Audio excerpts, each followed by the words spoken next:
अस्सलामुअलैकुम। मैं हूँ आपकी राइटर उम्मे ईमान फ़ातिमा। मैं आपका अपने चैनल पे बहुत बहुत वेलकम करती हूँ। और अगर आपने मेरा चैनल सब्सक्राइब नहीं किया तो प्लीज़ प्लीज़ मेरा चैनल सब्सक्राइब कर दीजिएगा। अब चलते हैं आज के एपिसोड की जानिब। तुरबत दिल आखिरी किस्त पार्ट 1 उम्मे ईमान फ़ातिमा। कुछ नहीं होगा मेरी जान, और मुझे उम्मीद है कि आप इंशाअल्लाह बहुत जल्द ठीक हो जाएंगी। आप तो मेरी बहादुर परी हैं, फ़ाइटर हैं आप, तो इंशाअल्लाह इस बार भी जीत आप ही की होगी। ऐबक ने उसका हाथ अपने हाथ में लेते हुए मोहब्बत से कहा। हाँ, जहाँ इतने साल आपने इस हालत में गुजारे वहाँ इस सिचुएशन से भी बासानी निकल जाएंगी और बहुत जल्द अपने पाँव पे खड़ी होंगी। कितने साल बीत गए हैं? मिसिस राहीला की बात पर इसने लब काटते हुए पूछा। पूरे 5 साल के बाद आप कोमा से बाहर आई हैं।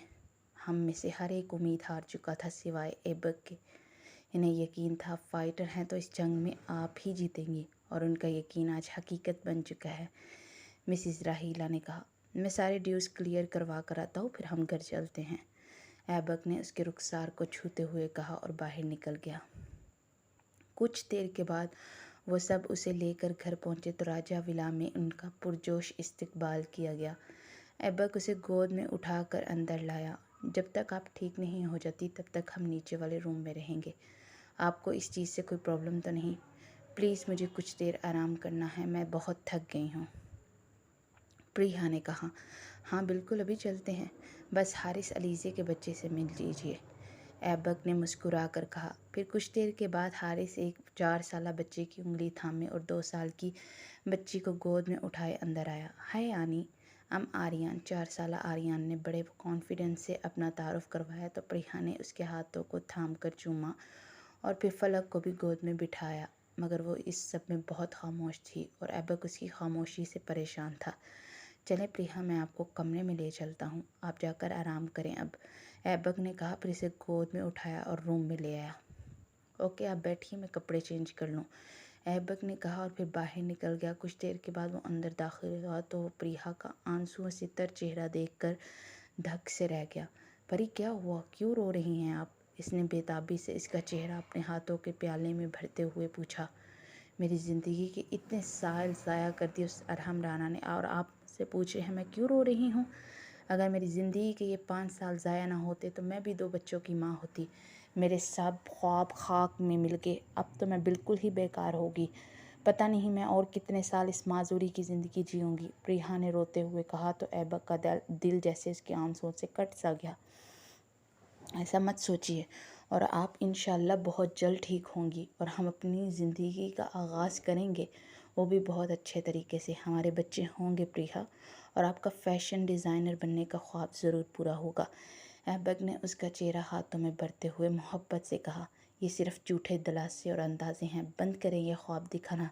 नहीं देखना मुझे ख्वाब, कोई भी अच्छी खासी ज़िंदगी जीती थी और आपने मेरी ज़िंदगी में आकर मुझे ख्वाब दिखाया और मैं हकीकत से रोमानवी दुनिया में चली गई। मगर क्या हासिल हुआ मुझे? बरसों की थकन और ये मजबूरी हलक के बल चीखी। ऐबक ने तड़प कर उसका हाथ पकड़ना चाहा तो इसने एक झटके से हाथ खींच लिया। प्लीज़ छोड़ दे, मुझे अकेला नहीं चाहिए, मुझे आपकी हमदर्दी। ऐसा क्यों सोच रही हैं आप? वो उसकी बात पे तड़प ही उठा। यही सच है, कोई मर्द किसी औरत के लिए इतने साल इंतज़ार क्यों करेगा? इसकी वजह या तो एहसान हो सकता है या फिर हमदर्दी, वो तलख लहजे में बोली। ऐबक ने करब से उस दुश्मन जान को देखा जो उसकी मोहब्बत को हमदर्दी पे महमूल कर रही थी। ऐसा मत सोचिए और आराम करें, ऐबक ने हनूस नरम लहजे में कहा। आप जाइए यहाँ से, मैं नहीं जा सकता आपको अकेला छोड़कर, ऐबक ने जल्दी से कहा। मेरी बेबसी का फ़ायदा उठा रहे हैं आप अच्छे से जानते हैं कि ये माजूर है, तो ये जितनी मर्ज़ी कोशिश कर ले यहाँ से जा नहीं सकती, तो मैं ज़बरदस्ती रुकूंगा, क्योंकि ये माजूर अपाहिज औरत में इतनी ताकत कहाँ कि मुझे यहाँ से निकाल सके, वो खुद अजियत से बोली। ऐबक ने ज़ोर से लब कुचले और उठकर बाहर निकल आया। पूरी रात उसने स्टडी रूम में गुजारी, एक पल को सुकून मैसर नहीं था, दिल उड़ा उड़ा सा था। सुबह के वक़्त वो कमरे में आया तो प्रिया चित लेटी थी और इसकी आंखें बंद थी। ऐबक चलता हुआ पास आया और उसके पास बैठकर उसके सर्द चेहरे को देखने लगा, जहाँ सोए हुए भी इस तरह झलक रहा था। आप नहीं जानती आप क्या है मेरे लिए, वो उसे देखते हुए दिल ही दिल में बोला। फिर कुछ देर के बाद इसके मोबाइल पे बिप बजी तो इसने चौंक कर मोबाइल निकाला और बाहर निकल आया। कुछ देर के बाद वो अंदर आया तो उसके साथ जदीद तर्ज की बनी व्हील चेयर थी। इसने वो चेयर प्रिया की साइड पे रखी और ख़ुद बाहर निकल गया। प्रिया की आंख खुली तो वो कोहनियों के बल जोर लगाते उठकर बैठी। फिर इसकी निगाहें व्हील चेयर पर पड़ी तो वो बेदर्दी से वो लब कुचलने लगी। अपनी टांगों को हाथ तक की मदद से इसने बेड से नीचे लटकाया तो इस सब में इसका तनफ़्फ़ुस बुरी तरह से बिगड़ गया और इसका हाथ अपने नीज़ल के नला पर लगा तो दर्द की तेज़ लहर उठी। वो करब से आंखें मीचती व्हील चेयर को हाथ डालती इस पे बैठने लगी, मगर अपना तवाज़न बरकरार न रख सकी और ज़मीन पे गिरी। बेबसी के एहसास से आंसू फिर से आंखों से रवा हो गए। प्रिया अंदर दाखिल होती मिसेस रहीला चीखती हुई उसकी तरफ बढ़ी और फिर चिल्ला चिल्ला कर ऐबक को पकड़ने लगी। और ऐबक जब अंदर आया तो शर्ट लेस था और टॉवल गले में डाल रखा था। वो जल्दी से पास आया और उसे गोद में उठाकर बेड पर लेटाया। कहाँ गए थे आप प्रिया को छोड़कर? नहाने गया था, ऐबक आहिस्ता से बोला। उफ खुदाया, कम से कम मुझे या लीज़ा को प्रिया के पास छोड़ देते, अगर चोट लग जाती से तो, मिसेस रहीला ने कहा। तो इसने ऐबक को देखा जो कि चुपचाप खड़ा था। प्रिया बेदर्दी से लब कुचलने लगी। आप प्रिया का ख्याल रखिएगा, मैं ऑफिस के लिए निकलने लगा हूँ बस, ऐबक ने संजीदगी से कहा और फिर बाहर निकल गया। प्रिया को सारा दिन एक पल के लिए अकेला नहीं छोड़ा गया था और वो इस सब से बहुत ज़्यादा अनकंफर्टेबल थी। माजूरी का एहसास शिद्दत से महसूस हो रहा था। शाम को ऐबक ऑफिस से सीधा इसके रूम में आया तो इसका सुबह का गुस्सा दोबारा ओद आया। कैसी हैं आप? ऐबक ने पास बैठते हुए पूछा। एक अपाहिज माजूर कैसा होता है? वो तड़क कर बोली। ऐसा क्यों बोलती हैं आप बार बार? मुझे तकलीफ़ होती है जब आप अपने लिए ऐसे अल्फाज यूज़ करती हैं। ऐबक ने करब से कहा। क्या गलत कहा मैंने? यहाँ हर एक मुझे मेरी बेबसी माजूरी का दिन भर एहसास दिलाता रहा और सबकी हमदर्दियाँ समेटते मेरे नातवा कंधे झुक गए। वो फट पड़ी। ऐसा क्यों सोचती हैं? ये हमदर्दी नहीं मोहब्बत है सबकी, ऐबक ने बेबसी बड़े लहजे में कहा। मोहब्बत? वाह क्या बात है, आपके घर की मुलाजमाएँ भी मोहब्बत करती हैं मुझसे, तरस की निगाह से देखती हैं वो मुझे।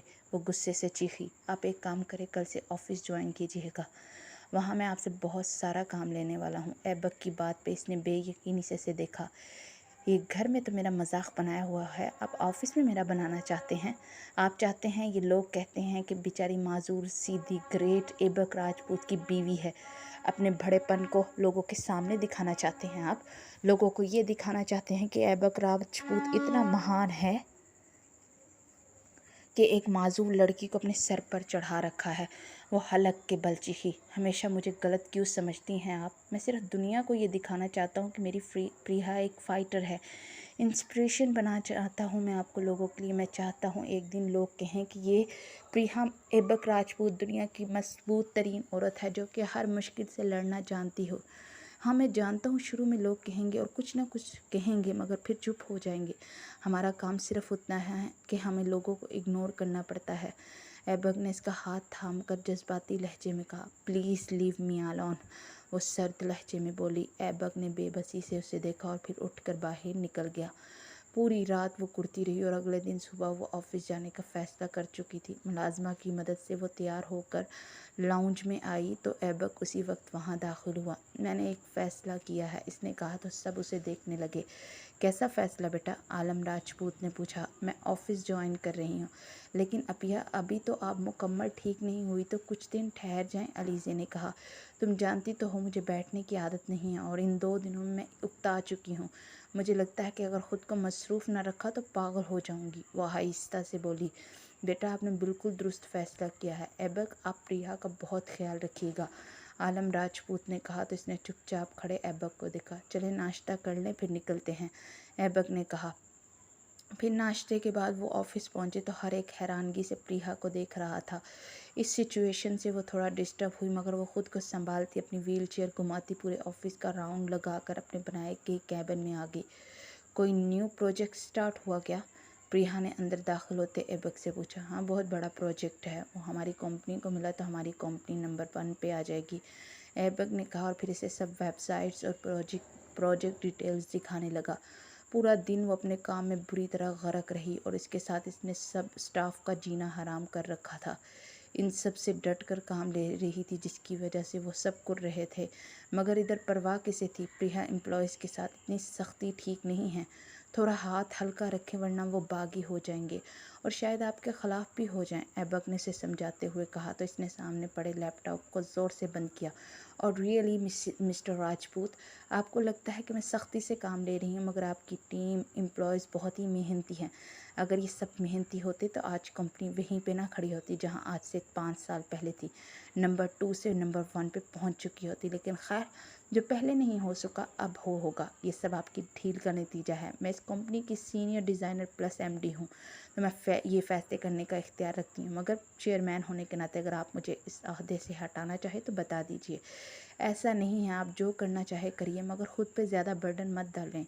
ऐबक ने गहरा सांस भरकर उसे देखते हुए कहा, सब हड हराम हुए हैं, अब मैं सुधारूंगी इन्हें। मुफ्त का काम नहीं करते जो इनकी इतनी हड हरामी दिखाने दूंगी मैं। प्रिया ने नाक चढ़ाकर कहा और अपनी फाइल्स पे झुक गई। फिर अगले 1 हफ्ते में वो 15 दिनों का काम इन सब से करवा चुकी थी, मगर इसके अल्फाज के निश्तर कई बार इसे ज़ख्मी कर चुके थे। मगर वो समझ सकता था कि इस माजूरी में वो चिड़चिड़ी हो चुकी है, वरना इस जैसा सॉफ्ट हार्ट किसी का था नहीं। ऐबक ने कुछ चेक वगैरह पर साइन करने थे तो सारा दिन मसरूफियत में गुजरा तो साइन नहीं कर सका था। तो अब बैठा साइन कर रहा था और साथ गाहे बेगाहे प्रिया पर निगाह डाल रहा था जो कि अपने काम में बुरी तरह गरक थी। घर कब तक चलना है? इसने साइन किए चेक मैनेजर को पकड़ाकर प्रिया से पूछा। आज मैं अपना सारा काम मुकम्मल करके जाऊंगी। घर जाकर जल्दी मुकम्मल नहीं हो पाता। सबको उसी टाइम याद आता है कि मुझसे मुलाकात करनी है तो आकर बैठ जाते हैं मेरे पास मेरा टाइम वेस्ट करने। वो हमेशा की तरह कड़वे लहजे में बोली। वो सब आपकी केयर करते हैं ताकि आप अकेलापन महसूस ना करें। नहीं चाहिए मुझे किसी की भी हमदर्दी, इसीलिए मैं तो कुछ नहीं कहती। अगर पॉसिबल हो तो प्लीज़ आप इन सब को मना कर दिया करें। जब मैं ऑफिस से वापस आऊँ तो मेरे कमरे में मत आया करें। सख्त बेजारी होती है इस हमदर्दी से, प्रिया ने कहा। इसकी बात पर ऐबक के वजूद में गुस्से की तेज़ लहर उठी, मगर वह खुद पर ज़ब्त करके बमुश्किल कुछ बोलने से खुद को रोक पाया। पता नहीं सब मुझे ऐसे ट्रीट करते हैं जैसे मैं कोई बहुत मजलूम है, बेचारी सी हूँ, वो इस्तहज़ाइया अंदाज में बोला। ये सिर्फ आप सोचते हैं, दूसरे लोग नहीं। हम में से हर एक के लिए आप इंस्पिरेशन हैं। हम सब मोहब्बत करते हैं आपसे, कोई हमदर्दी का जज्बा नहीं है ये। मगर आपके अंदर इतनी नेगेटिविटी आ चुकी है कि आप हर बात को नेगेटिव ही सोचती हैं। ऐबक ने तलख लहजे में कहा, अगर मैं इतनी बुरी हूँ तो छोड़ क्यों नहीं देते मुझे तलाक देकर अपनी जान की खलासी कर लीजिए और किसी और को अपना लीजिए। मगर आप ये क्यों करेंगे? क्योंकि आपको तो बहुत ज़्यादा अजीम इंसान कहलवाना पसंद है, ताकि लोग कहें कि द ग्रेट ऐबक राजपूत ने एक बेचारी मासूम लड़की को सहारा दिया है। वो जवाबन तलख लहजे में बोली। ऐबक एक झटके से उठकर खड़ा हुआ और तेज़ी से उसके पास आया और उसका लैपटॉप बंद करते इसकी व्हील चेयर के दाएं बाएं हाथ रखता उस पर झुका। मेरी बर्दाश्त के बंद को मत तोड़िए मिसिस राजपूत, और इस बार आपने तलाक की बात कर ली। हाँ, आइंदा से ये बात मत कीजिएगा। अगर आपको यही लगता है कि मैं अपने आप को अजीम साबित करना चाहता हूँ तो ठीक है, यही सही होगा। मगर आइंदा से अगर तलाक की बात की ना तो जान की खलासी ज़रूर होगी, मगर आपको इसके लिए बेवा होना पड़ेगा। ऐबक ने चबा चबा कर कहा। तो प्रिया का एक पल के लिए रंग मुतगय्यर हुआ, मगर दूसरे पल उसका चेहरा स्पाट था। धमका रहे हैं आप मुझे? जी नहीं, ये सिर्फ धमकी नहीं है मिसिस राजपूत, बल्कि हकीकत का रूप धार लेगी अगर आप यूं ही करती रही। ऐबक ने सर्द लहजे में कहा। तो वो सर झटक कर निगाहें फेर गई। ऐबक लब बेंच कर मुड़ा और काफ़ी बनाने लगा। ये नीजल कैनोला उतरवाना है मुझे। इसकी आवाज़ पर इसके काफ़ी फेंटते हाथ रुक गए। डॉक्टर ने कहा था जब तक सांस का मसला हल नहीं हो जाता तब तक ये नहीं हटाया जा सकता। मैं अब बिल्कुल ठीक हूँ। अगर तबीयत ख़राब भी हुई तो मैं इन्हेलर यूज़ कर सकती हूँ, और मुझे क्या मसला है और कितना मसला है ये मैं डॉक्टर से ज़्यादा जानती हूँ। इस बीमारी से बचपन से लड़ रही हूँ, वो मुंह बनाकर बोली। मगर अब मसला बढ़ चुका है और डॉक्टर ने कहा है कम से कम 1 महीने तक नहीं ये उतार सकते। जहाँ 15 दिन गुजर चुके हैं वहाँ 15 दिन और इंतज़ार कर लीजिए, फिर मैं खुद आपको ले जाऊँगा। ऐबक ने हत्तल अमकान अपना लहजा नरम रखा। मैं इस तकलीफ़ के साथ मज़ीद 15 दिन तो क्या 15 घंटे नहीं रहना चाहती। आपको क्या पता मेरे अंदर कितनी तकलीफ़ है। अगर आप मुझे नहीं लेकर जाना चाहते तो ठीक है, मैं खुद टैक्सी करवा कर चली जाऊंगी, वो गुस्से से बोली। ऐबक ने बेबसी अंदाज में उसे देखा। ठीक है चलें, ऐबक ने कॉफ़ी का मग रखते हुए कहा, फिर उसे लेकर हॉस्पिटल आ गया। हाय मिस्टर एंड मिसेस राजपूत, कैसे हैं आप लोग?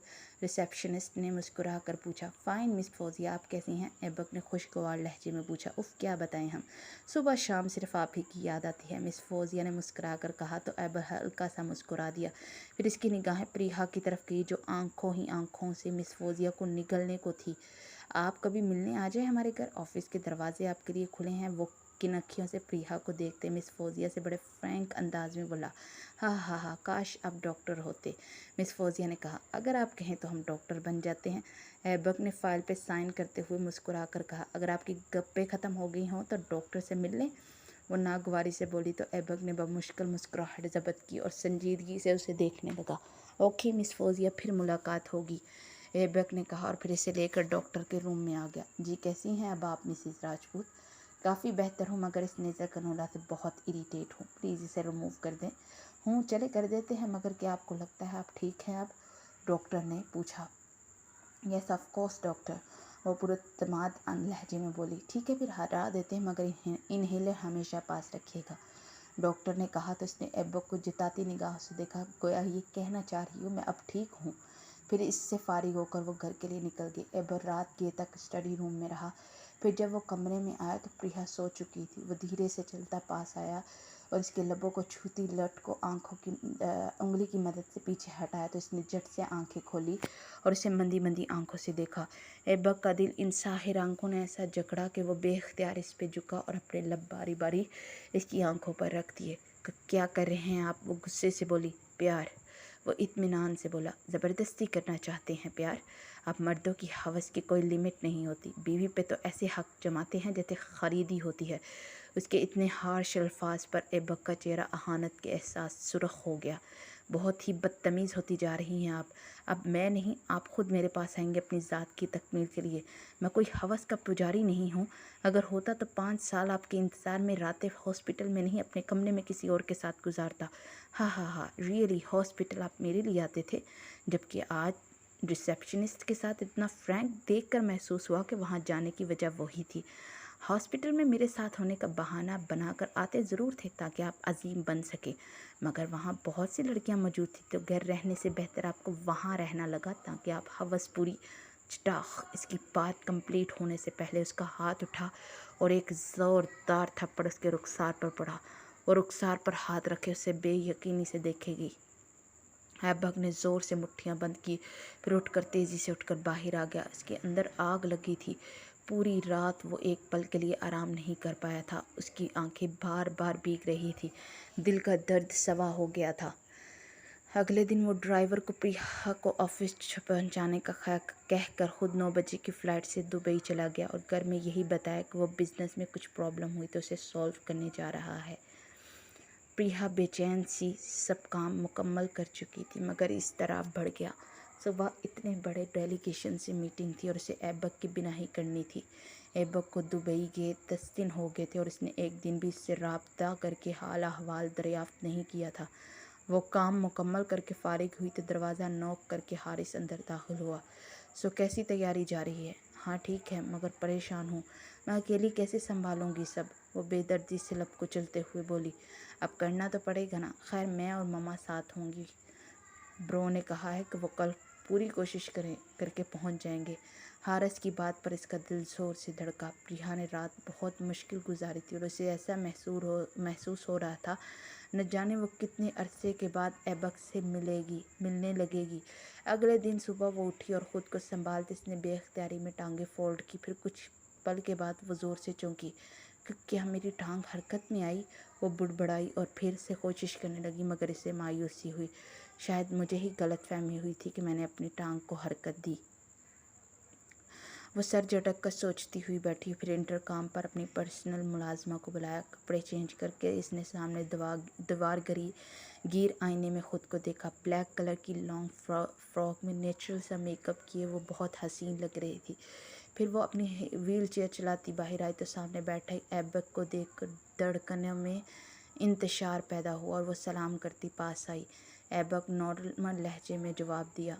चले नाश्ता कर लें फिर ऑफिस के लिए निकलते हैं। ऐबक ने कुछ तौक़ुफ़ के बाद हमवार लहजे में कहा। प्रिया लब पेंच कर उसे देखने लगी। फिर ऑफिस में मीटिंग बहुत अच्छी रही। इसकी प्रेजेंटेशन से डेलीगेट्स काफ़ी मुतासिर थे। डील साइन करने के बाद वो लंच के लिए वो लोग ऐबक के होटल चले गए। वहाँ लंच किया मगर ऐबक ने एक बार भी इससे बात नहीं की थी। वो अंदर ही अंदर कुढ़ रही थी। रात के तक वो बैठी काम करती रही मगर निगाहें दरवाजे पे ही लगी थी। मगर वो तो शायद इससे इतना नाराज़ हो चुका था कि इससे पूरी तरह लाताल्लुकी इख्तियार कर चुका था। अजीब व गरीब सोचें डंक मार रही थी।